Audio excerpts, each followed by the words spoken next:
અહીંયા મંચ પર બિરાજમાન સાહેબને નમસ્કાર. મને આ શાળાના શિક્ષકો ઘણા ગમે છે. અહીંયા હું 8 વર્ષ સુધી રહ્યો.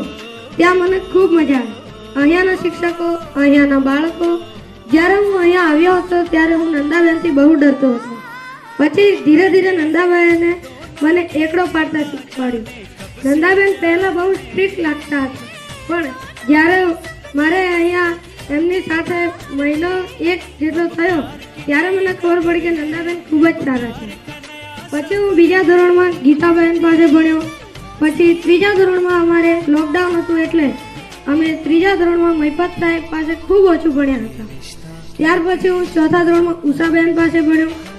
ઉષાબેને અમને ઘણું શીખવાડ્યું. તેમણે અમને કંઈક કાગળમાંથી નવી વસ્તુ બનાવતા શીખવાડ્યું.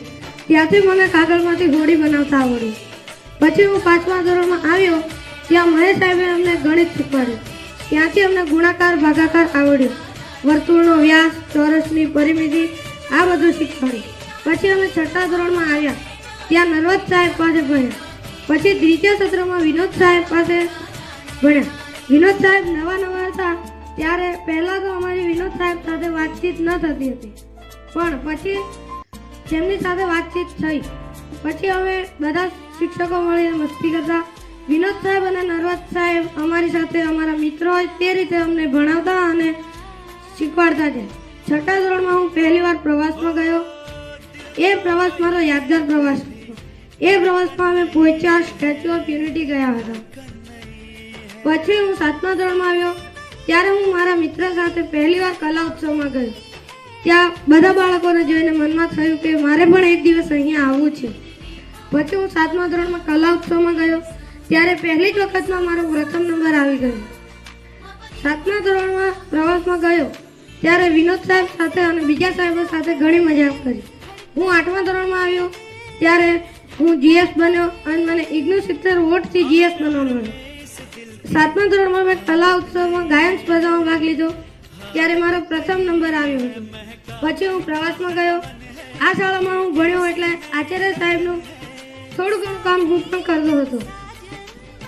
આચાર્ય સાહેબે મને કોમ્પ્યુટરમાં માહિર કર્યો અને મને કોમ્પ્યુટર શીખવ્યું. આ શાળાના શિક્ષકો ખૂબ જ સારા છે.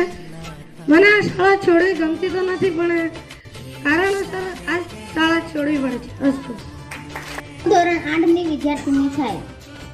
હું ધોરણ 6 થી 8 સુધી 3 વર્ષ અહીંયા ભણી. જ્યારે હું પહેલી વાર આવી ત્યારે નર્વદ સાહેબની મુલાકાત થઈ. ત્યાર પછી વિનોદ સર અહીંયા આવ્યા હતા. નર્વદ સાહેબ હિન્દી અને ગુજરાતી ખૂબ સરસ ભણાવતા હતા. મને અહીંયાના શિક્ષકો ખૂબ જ ગમ્યા. મને આ શાળામાં ખૂબ જ મજા આવી. વિનોદ સર અમને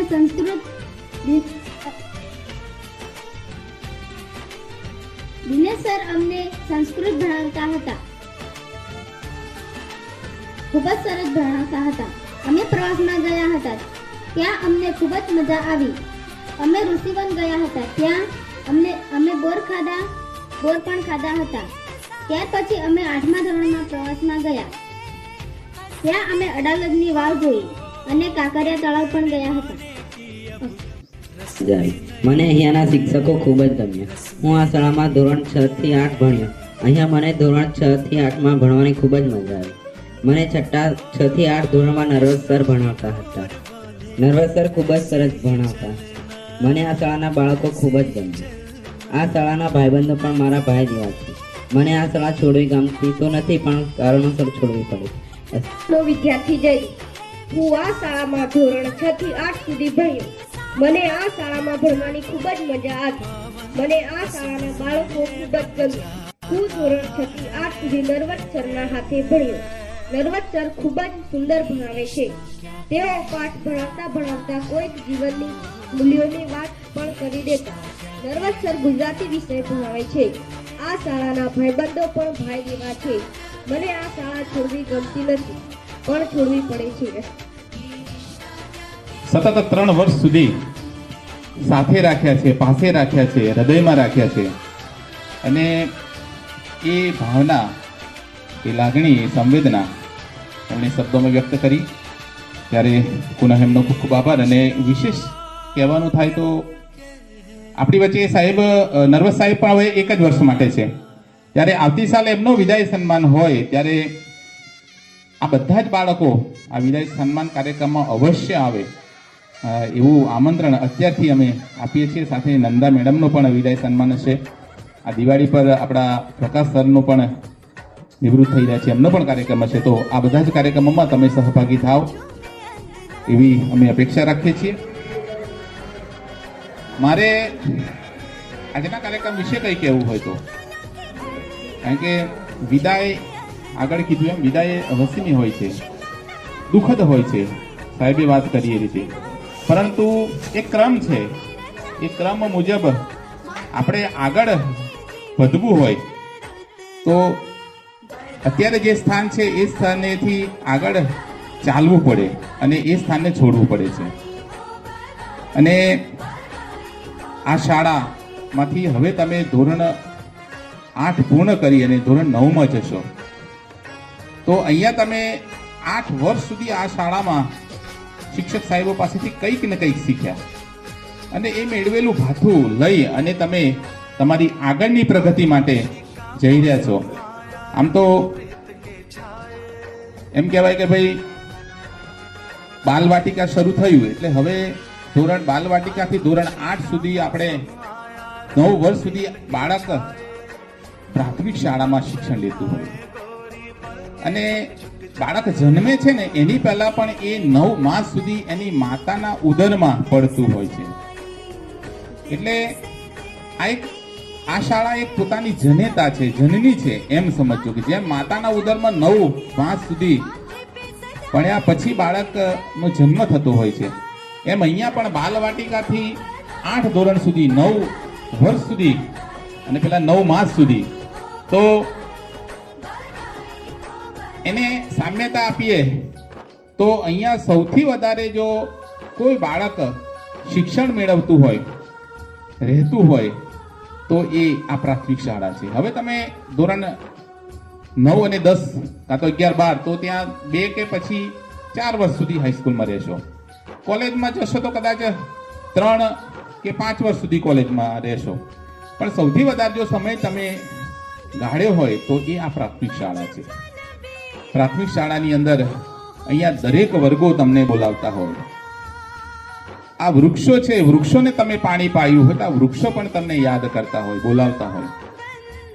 પ્રાથમિક શાળામાં અહીંયા મધ્યાહન ભોજનની વાત કરીએ તો મધ્યાહન ભોજન માટે હવે તો અહીંયા સરસ નાસ્તો પણ કેટલો સરસ મળે છે. એ બધી યાદો સાથે તમે જ્યારે જશો ત્યારે પ્રાથમિક શાળા ક્યારેય ભૂલાશે નહીં. અને માત્ર શાળા નહીં પણ શિક્ષણ મેળવેલું જે શિક્ષણ છે એ શિક્ષણ પણ કંઈક અલગ પ્રકારનું હોય છે. કારણ કે અહીંયા સિસ્ટમ એવી કરી છે કે ભાઈ 6ઠું ધોરણમાં તમે નર્વસ સાહેબ પાસે હતો તો 7મામાં પણ નર્વસ સર હતા, 8મા પણ નર્વસ સર હતા તમારા ક્લાસ ટીચર. તો સતત 3 વર્ષ સુધી એક સાહેબ પાસે રહેવાનો જે અનુભવ છે એ પણ ખૂબ અનોખો ને બહોળો અનુભવ હોય. ત્યારે 8ના બાળકો જ્યારે વિદાય લેતા હોય ત્યારે એ બાળકો આગળ અગાઉ પણ વાત કરી કે ઘણા બધા બાળકો પ્રતિભાશાળી છે જેમણે ખેલ મહાકુંભ, ગણિત વિજ્ઞાન પ્રદર્શન છે, કલા ઉત્સવ છે એની અંદર ભાગ લીધું ને સારા એવા ક્રમે આ શાળાનું નામ રોશન કર્યું છે. ત્યારે આ બધા જ બાળકો આગળ જઈ અને આ જ રીતે અનેક પ્રવૃત્તિઓમાં ભાગ લેતા રહે અને જીવનના જે રસ્તો છે એ રસ્તો તમે એવી જગ્યાએ જઈને તમારું નામ બનાવજો કે આ શાળા, આ શિક્ષક, ગામ, તમારો પરિવાર સૌને ગર્વ થાય. ટૂંકમાં કહું તો સર્વને ગર્વ થાય એવું કામ જીવનમાં તમે કરજો. કારણ કે તમે કોઈ સારી જગ્યાએ હશો તો એનો સૌથી પહેલો ગર્વ તમારા શિક્ષકને મળશે. એમ થશે કે ભાઈ આ મારો વિદ્યાર્થી છે, મારી પાસે ભણેલો વિદ્યાર્થી છે, એવો ગર્વ અમને કાયમ થવો જોઈએ. એવું કોઈ કામ ન કરતા કે અમને કહેતા શરમ આવે કે ભાઈ આ મારો વિદ્યાર્થી હતો. તો આજના ખાસ દિવસે એક જ વાત કહેવી છે કે ભાઈ શિક્ષણ, બાબા સાહેબ આંબેડકર એવું સરસ વાત કરી છે કે શિક્ષા તો શેરની કા દૂધ હૈ, જો પીએગા વો દહાડેગા. શિક્ષણ એ તો સિંહણનું દૂધ છે અને એ સિંહણનું દૂધ પીવામાં ક્યાંય પાછી પાની ના કરતા.